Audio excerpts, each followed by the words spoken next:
Hey guys, nagbabalik tayo. So basically, this is just a continuation ng ating previous video. So dito pag-uusapan natin, na totoo bang walang nakukulong, no? Based sa kasambahay law. In truth guys, ang kasambahay law, ina-adapt din niya ang iba't ibang batas, including na po dyan ang labor code. Okay? There's a particular section of the labor code that actually protects the kasambahay. Okay. I'm gonna give you one very a good example as well. But even before we get into that, pakinggan muna natin kung paano pinagsisigawan ni Rafi Tulfo, hindi lang ang mga taga-Dole, pati na rin po si Senator J.B. Ejercito. But then, at the end of it, napahiya pa si Rafi Tulfo. So feeling niya siya yung naging bida rito. But in truth, hindi po. Okay? Kung napanood niyo yung previous video, malalaman niyo kung bakit. So dito medyo, we're gonna dig deeper. Play na muna natin yung video. Compliance yung ating mga employers, no, kasi base sa findings ay yun nga po, wala silang records do sa tindahan, hindi nagbibigay ng SSS Pag-ibig at PhilHealth sa worker, 13th month pay, lahat po ng mga benefits, no. At yung nakaschedule po ito, Your Honor, ng 2 mandatory conference bago mag-issue ng compliance order ang DOLE. September 12 po, hindi sila sumipot, wala pong, at September 9. By the way guys, hindi nga pala sanay si Rafi Tulfo sa mga due process. So basically, ang DOLE sumusunod lang din as per due process. Okay? 19 po ang pangalawang conference. Pagkatapos ng 2 conference na yun po ay magka-issue Okay, ng so in compliance short, order. lahat ng empleyado nila ay walang benefits at sinadya nila na hindi bigyan ng benefits. Nalaman nyo na lamang na wala palang benefits ay dahil nung nagkaroon ng hearing. Opo. Okay. So far, ano po lumito sa inyong investigasyon? Pero sir, ito lang yung mga nandun sa tindahan nila nung time na yon. Kasi Right. sila, baka po yung iba ay wala na nung time na yon eh. Pero hahabulin pa rin po natin yung mga hindi nila sunod. So anong violation? Doon sa violation nila, anong kaparusahan? Okay guys, in truth, napakaraming violation. No? Napakaraming violation. Halos naubos nila ang iba't ibang klase ng violation. Violation administratibo, a violation criminal, violation civil. Okay? Ang ipapataw after na ma-complete yung investigation nyo and nakita nyo na guilty siya. Iko-compute po namin, sir, kung magkano yung dapat na sweldo ng mga tao na nandun sa tindahan at yun po ay kailangan I-compute, nilang bayaran. and then anong parusa? Sa Anong parusa? Ano ba ang power ng DOLE to start with na magpataw ng parusa sa employer? Maliban sa magbigay ng recommendation na i-revoke ang kanilang business license. Okay? Ay hindi mag-operate. The other question is, say for example yan, mga skilled workers no, sa maliit na business, gaya nito. Let's use this as an example. Okay? Ano ang kakayanan ng DOLE? Ano ang kanilang mga powers? Ano ang nakamandate kay DOLE? Maliban sa i-compute at mag-provide ng recommendation sa iba't ibang ahensya na mag-file din ng kaso laban sa isang employer.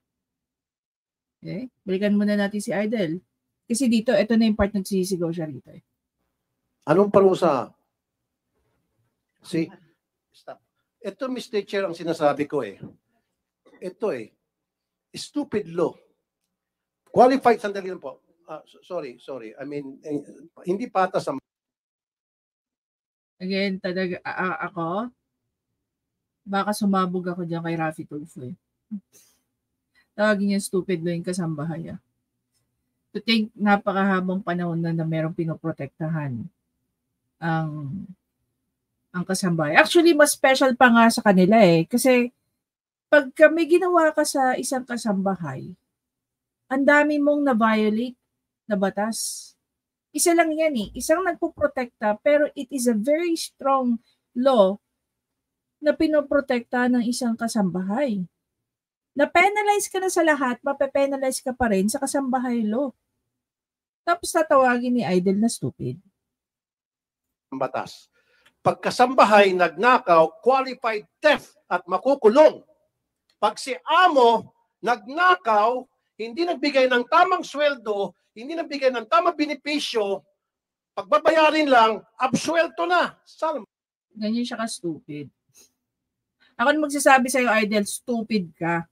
Bakit? Sa tingin mo, bayad lang? Okay. We have this article, no? Coming from Inquirer.net. Okay, basahin natin, ha?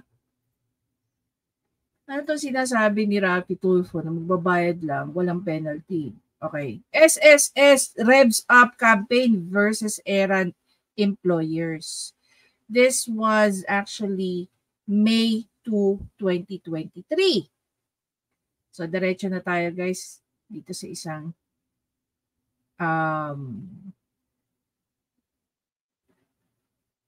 okay. Legal obligations. We will be issuing notices to business employers around the country who neglect their obligation of paying their employer and employees' share in the contributions because it deprives them of their Social Security benefits they truly deserve. He said that after receiving the show cause orders, delinquent employers have 15 days to coordinate with the respective SSS branch office and settle their contribution delinquencies. SSS conducted its first raise operation in 2017 when it visited delinquent employers in Green Hills, San Juan, and Cubao, Quezon City. The following year, SSS brought the raise campaign to regional level. Various contingencies under Republic Act number 11199 or the Social Security Act of 2018, employers are required to report for coverage of the SSS all employees, including house helpers, within 30 days from the start of their actual employment date and to remit the corresponding monthly contributions of their workers. Ayon din dito, for kasambahay who are earning 5,000 a month or less, their employers will shoulder contribution fully. Okay? Employers who fail to comply are liable to a fine of 5,000 to 20,000 and jail time ranging from 6 years to 1 day up to 12 years. So, ano yung sinasabi ni Rafi Tulfo? Na walang kulong if you violate. Yan, no, mas malinaw pa sa sikat ng araw. Ayon nga kay Inquirer.net, no, in reference to the Republic Act number 11199 or the Social Security Act of 2018. If an employer fails to comply, are liable to a fine of 5,000 to 20,000 and jail time ranging from 6 years and 1 day or up to 12 years. Obviously, hindi nagbabasa si Rafi Tulfo ng mga batas na hindi niya alam yan. Or as simple as this, yung mga ganitong simpleng article na magbibigay sa kanya ng idea na even before magsisigaw siya dyan sa loob ng Senate at insultuhin ang mga taga-Dole, pati na rin si Senator Jinggoy Estrada, marami pong mga batas na pumoprotekta hindi lang sa, common worker, but of course, sa mga kasambahay.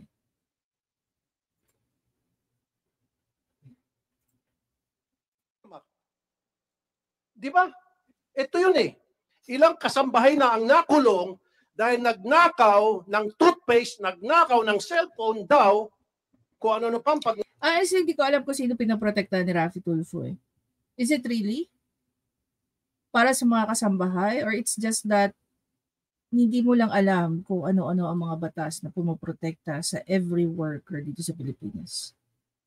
Nanakaw, na pinagbintang sa kanya ng kanyang amo, kulong qualified theft. Hindi talaga ng dugo niya sa qualified theft, ano? Ano kayang mangyayari kay Raffy Tulfo kung siya naman ang ninakawan ng mga katulong niya? Siyempre, takot lang nila, di ba? Takot lang nila, baka hindi lang mapahiya, baka kung ano pa gawin ni Raffy Tulfo. Malalaman na lang natin, si Raffy Tulfo, pinatulfo ang kanyang mga katulong kasi ninakawan siya. Pero si amo, nakaw ng sweldo sa mga empleyado. Okay. Sabi nga dyan, nagbabayad naman ng buo as per their agreement. Okay? Ito ngayon yung magiging problema natin. Hindi nagbabayad si employer na minimum wage. Tandaan nyo, once na tinanggap mo yung sahod na yan, ibig sabihin, tinotolerate mo rin yung employer mo. Ngayon, nag-offer sila ng ganyan. Ng minimum. Below minimum. Pwede ka naman lumapit sa DOLE. Huwag mo tanggapin, i-report mo sa DOLE.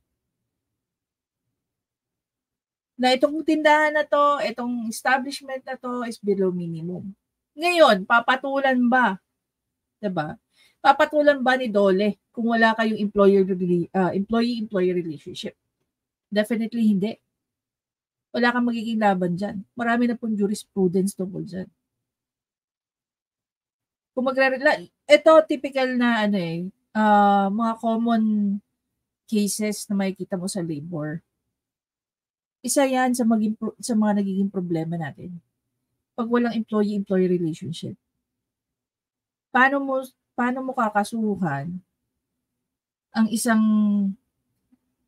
employer, whether yan ay isang sari-sari store o malaking company, wala kayong employee-employee relationship.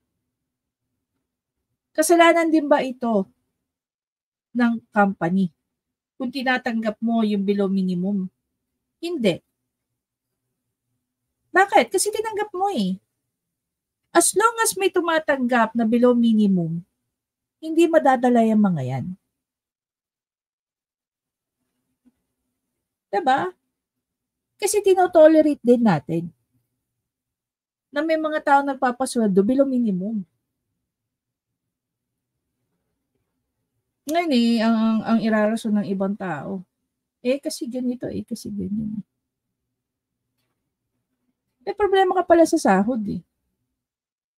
Una, bakit mo tinanggap yung trabaho? Not unless ang pre-namin sa'yo, okay, below minimum, tas binabaan. Doon tayo, lalapit sa DOLE. File ka yung reklamo. File ka ng reklamo sa DOLE. Binabaan po yung sahod ko. Alam niyo sa totoo lang, napakasarap magtrabaho dito sa Pilipinas. Bakit? Kasi ang DOLE, ganito kabilis mag-act sa isang complaint. Dito sa Philippines, to compare with the other countries, very employee-center ang mga batas natin. Karamihan ng batas sa labor code, pabor sa employee than the employer. Sa ibang country, mas pabor ang employer kaysa sa employee. Maniwala kayo sa akin. Diba? Tapos magsisigaw na ganito si Raffy Tulfo. Diba nakakatawa? At mga benepisyo, at kapag nalaman ng DOLE, walang parusa kundi pagbabayarin lang. Ganyan siya ang lakas ng loob niya sabihin na stupid yung batas na kasambahay. Pero siya mismo, hindi niya alam kung ano mga pinagsasabi niya. Walang kulong. Mapapamura lang tayo rito. This is a big injustice to the poor. Actually, this is very big stupidity to every Filipino who's paying for your salary. Idol. Sa totoo lang. Diba? So, dapat ba, eto na lang tanong ko sa inyo guys, lalo sa mga HR person dyan. Dapat ba ang DOLE ang mag-file ng cases doon sa mga employers na hindi nagbabayad ng mga contributions sa SSS, GSIS, halimbawa, hindi, not GSIS, SSS, Pag-ibig, PhilHealth, and all others? Dapat ba DOLE? So, asan na yung power ng mga agencies na yun? Dapat ba manghimasok ang DOLE sa mga other government agencies na yan? Diba? it's high time that we need to review that. Dapat ba may recommendation kung ikaw ba nag-file sa DOLE? Dapat ba na mag-send ng recommendation ng DOLE doon sa mga agencies, no, sa mga government agencies na 'yan? Na imbestigahan niyo 'to. We don't know kung may mga ganyang klaseng part ng sistema nila. Pag may nagreklamo ba si DOLE, mag-provide ba sila ng recommendation na doon sa employee na nag-file ng complaint against sa kanyang employer. Sasabihin ni DOLE, punta ka kay SSS, punta ka kay Pag-ibig, punta ka kay PhilHealth. Ibigay mo itong mga copy ng recommendation namin na mag-file ka ng cases or ng complaint dito sa mga agencies na to para mag-act din sila against sa iyong employer. The other question is, gaano ba kaalam ng mga taong to? Like say for example, itong mga tauhan ng mga Ruiz. Do they even know the value ng mga agencies na to? Na pag ikaw nagbayad ng contribution sa SSS over time, magkakaroon ka ng pension. Kung magbayad ka ng PhilHealth, in certain occasion, pwede mo siyang magamit, especially sa mga emergencies mo. Diba? And you can only use that pag ikaw ay na-admit sa isang hospital. You get further discounts because of your PhilHealth. Another thing is that if you're paying your contributions sa Pag-ibig, magiging eligible ka sa pagkukuha ng mga loans. Just in case that sooner or later, plano mong bumili ng bahay. And maliban dyan, syempre may other things pa na you can avail sa loob ng Pag-ibig. Na-educate ba na maayos itong mga taong to? Or anyone na nagtatrabaho? Hindi po lahat alam yan. Lumalabas na nga tayo sa topic na to eh. Pero just for people to understand, hindi lang po DOLE ang dapat nilalapitan kung kayo ay may mga problema sa inyong mga employer. Si DOLE, ang number 1 niyang maitutulong sa inyo, hindi lang ma-reprimand ang mga companies na to, but definitely, mabawi ang dapat na para sa inyo. Kasi I'm very sure, kung may issue kayo sa sahod nyo at contribution nyo sa SSS, si DOLE, i-refer din kayo kay SSS. Kasi meron din po silang sinusunod ng mga batas within them. See? Kaya tatanungin kita, anong parusa, Direktor? Gusto ko kulong. Kasi kung hindi, then it's about time baguhin natin batas. Tanga ka kasi. Gusto mong kulong. Meron naman talagang kulong, Rapi Tulfo. Ulitin ko, balikan natin itong sinasabi dito ng SSS. Kung yung employer mo ay delinquent, maliban sa multa, meron ka pang kulong. Obviously, kitang-kita. 12 years, 5 to 12 years.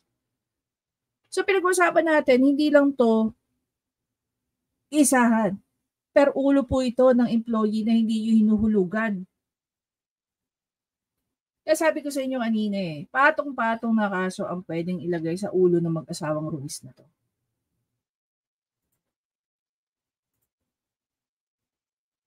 Batas natin, Mr. Chair, we have to come up with legislation na dapat lahat ng amo na nagnanakaw sa kanilang mga... Honestly, walang kailangan nalagay na legislation when there's already a law for it. Diba? Yeah, talagang makulong. And meron akong bill na qualified theft. I mean, wage theft. Laban sa mga... Wage theft. Ano yan? May nire-repeal ka ba? O may ina-amend ka ba provision ng labor code?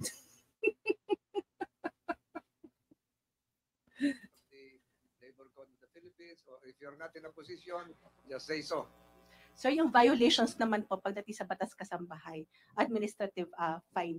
No, ibig sabihin, yung mga Ayan, ang hilig niyang bambara. Bakit hindi niya hayaan sumagot dyan? amo, alisin natin sa kasambahay. O, diba? We're talking about, tinawag mong stupid yung kasambahay law. And then going back to the discussion of kasambahay law, sasabihin mo tatanggalin. So bakit sinasabi mong stupid ang kasambahay law? To start with, kung ayaw mo na yun yung pinag-uusapan. Diba?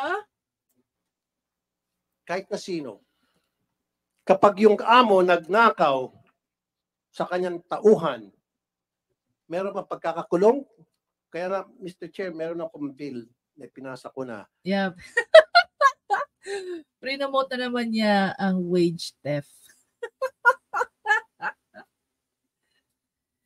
Ewan ko, no? Ito guys, no? Labor code. Pinasa ba ito ni Rafi Tulfo? Na? Honestly, hindi ko pa totally nababasa ang buong libro na to. Pero you can just go over it.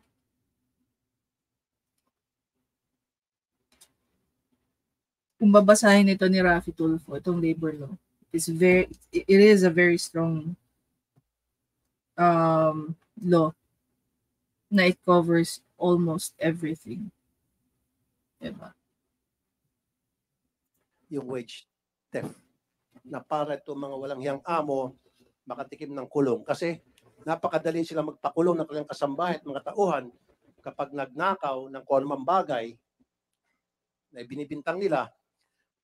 Okay, ano nga ba ang pwedeng maging criminal liability ng isang amo na hindi nagbabayad ng tama? Okay. On the top of my head, I can think of fraud. Okay. Panlilinlang, panluloko. That's one. Ngayon, the way I understand it, I actually asked my sister who happens to be an HR manager.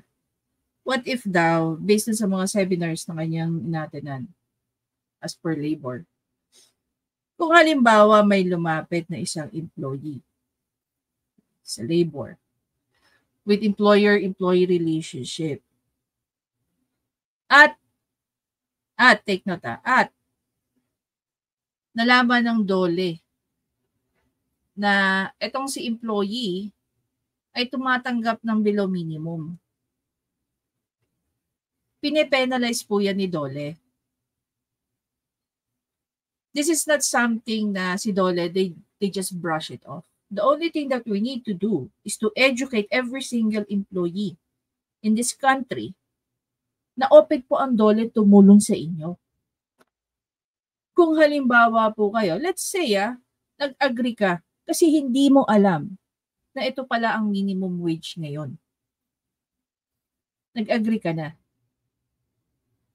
Ang isang policy po o isang batas na naka-include na nakalagay diyan sa inyong mga kontrata against po sa batas natin, like halimbawa sa labor code. Pwede niyo po yang ilapit sa DOLE. At sila na hayaan niyo ang DOLE mga ipag-usap diyan sa mga employers ninyo. 'Di ba? Hindi po inutil ang mga taga-DOLE. Actually, isa sila sa pinaka mabilis mag-act kumpara sa ibang agencies pag kayo po ay nag-file ng complaint against sa inyong employer. Kasalanan ba ng DOLE na hindi nila alam kung ano ang sitwasyon nyo? Of course not. How would they know? Sa dinami-dami ba naman ng company dito? Sa dinami-dami ng empleyado rito? The only thing that they need to know is kung kayo ba ay napapasweldo ng ayos maliban sa natatanggap ang inyong mga required benefits as per labor code. Kaya nga pag kami nakikita kayong kontrata, nakalagay dyan sa ilalim, complying as per labor code. Diba? Yun sa tingin ko kailangan natin gawin is to educate our fellow Filipinos. Ito po yung mga dapat yung natatanggap. Regardless kung ano ang trabaho mo, whether ikaw ay isang factory worker, ikaw ay household worker, ano ba ang minimum dyan sa lugar ninyo or what? Samantalang pag sila nagnakaw ng sweldo at benepisyo sa kanilang mga tao, hindi sila kukulong. Pagbabayarin lang DOLE, isoli mo lang perang isoli mo lang perang ninakaw mo. Yung sweldong ninakaw mo, pakisoli, yung benepisyo ninakaw, pakisoli, walang pagkakakulong. Hindi patas ang batas. nagiging hindi patas ang batas pag hindi mo alam ang mga batas. Diba? Kanina tinutuya-tuya ni Raffy Tulfo yung abogado niya. Bakit hindi siya binigyan ng overview tungkol sa paano nga ba nagpa-function ang labor code? Sino ang kanilang mga ka-counterpart? Ano-ano mga batas na pwede, okay, before siya nag-grandstanding niya. Ano-ano ba ang mga batas na pumoprotekta din sa mga workers natin, even the kasambahay, maliban si labor code. Diba? Okay guys, pakinggan natin si Senator Jinggoy. Sada, would you like to interject? You're the author of the Kasambahay Law. With the permission of Senator Senator Tulfo, we are here to investigate this maltreatment of this kasambahay named Aling LV in aid of legislation. Yes, I am the main author of Batas Kasambahay, and I am open to revise or to amend or to improve this Kasambahay bill. That is why I am thankful to the chairman of Grabe no, napaka mga pumbaba pa dito ni Senator Jinggoy. Wala akong masabi. No, matapos siyang insultuhin ni Senator Yak. Raffy Tulfo, ito pa yung nasabi niya. No, wag lang niyang ipahiya kay Raffy Tulfo. No, wag lang siyang mapahiya rito. Pero as you can see naman guys, kung babalikan natin itong kasambahay law na to, it has a provision about penalties, penal and miscellaneous provisions. Okay? Yung kasambahay pwede pong mag-file ng reklamo without prejudice to the filing of appropriate civil and criminal actions, by the aggrieved party. Ulitin ko, pwedeng lumapit si kasambahay sa mga other agencies like SSS, Pag-ibig, PhilHealth. Pwede rin sila mag-file ng criminal cases just in case may pananakit o may pang-aabusong ginagawa sa kanila. Pwede rin sila mag-file ng civil case. Normally guys, pagka meron po, ganito no, pag nag-file ka ng criminal case, meron pong tinatawag na civil indemnity. Diyan po sa civil indemnity, pumapasok na po dyan yung mga torts and damages. Andiyan po pumapasok ang moral, pumapasok ang exemplary at kung ano-ano pa that will apply sa kaso isasampa nitong ito ni katulong, no? Ni kasambahay. So, hindi ko alam kung saan nanggagaling itong pagsisigaw ni Raffy Tulfo as if he knows the ins and outs of labor code at saka ng kasambahay. Ginamit niya na to kanina sa kanyang mga sinabi, pero hindi niya inintindi itong Section 40, which is yung penalty if you violate the law. Hindi rin naman pwedeng i-cover. Okay? Hindi naman pwede rin i-cover ni kasambahay in details. But definitely, pinapakita nga rito na hindi ka pinipigilan na mag-file ng further cases against sa iyong employer. Whether yan pasok sa civil or whether yan pasok sa criminal. But definitely, meron din administratibo dyan.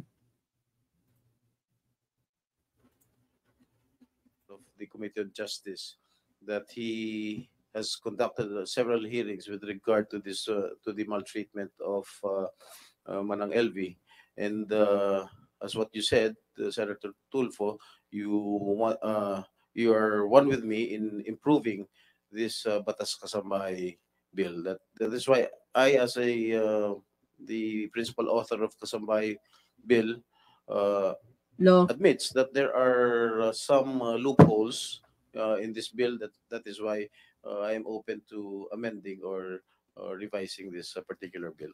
Thank you, Mr. Estrada. Mr. Chair, not only dun sa mga kasambahay, maging sa mga trabahador, with that,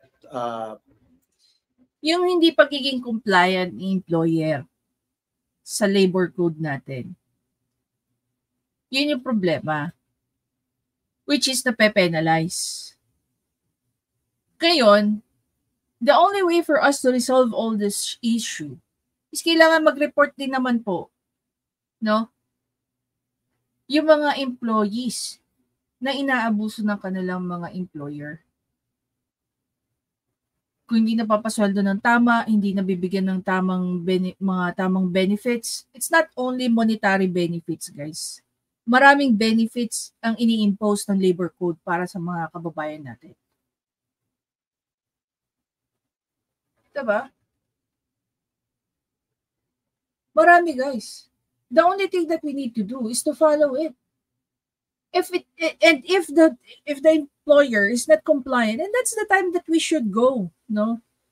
And file a case, file a complaint sa labor. Alam niyo ba, nung college ako, tapat lang ng eskwelahan namin ng labor. Alam niyo ba kung gaano karami yung pumupunta diyan? Para lang makapag-file ng mga reklamo nila? Madami.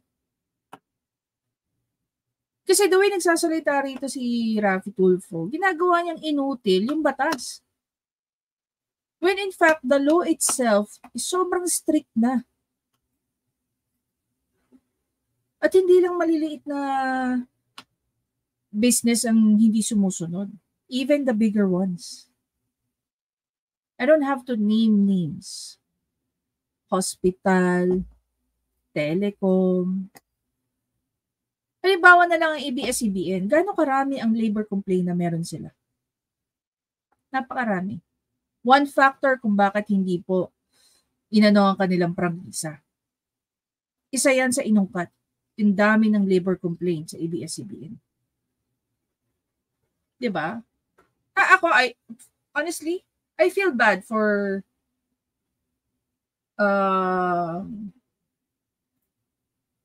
Senator Jinggoy Estrada, kung paano nabastos yung kanyang batas na ginawa.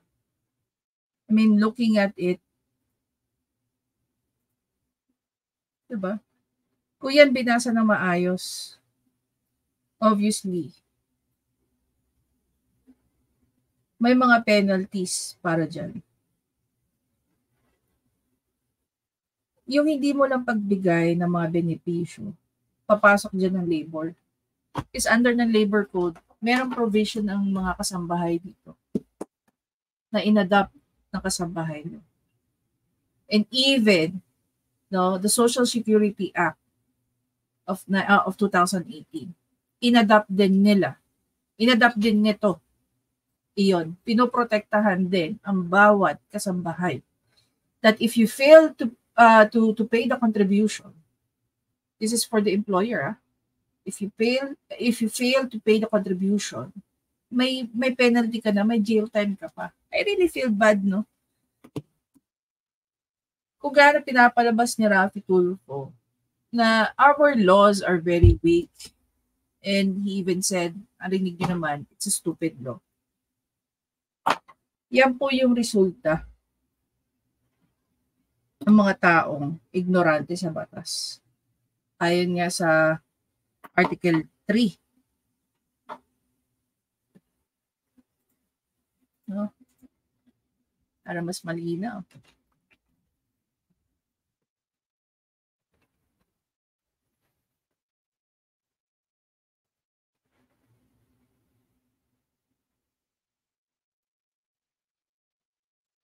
Ayon sa Article 3 ng Civil Code, ignorance of the law excuses no one.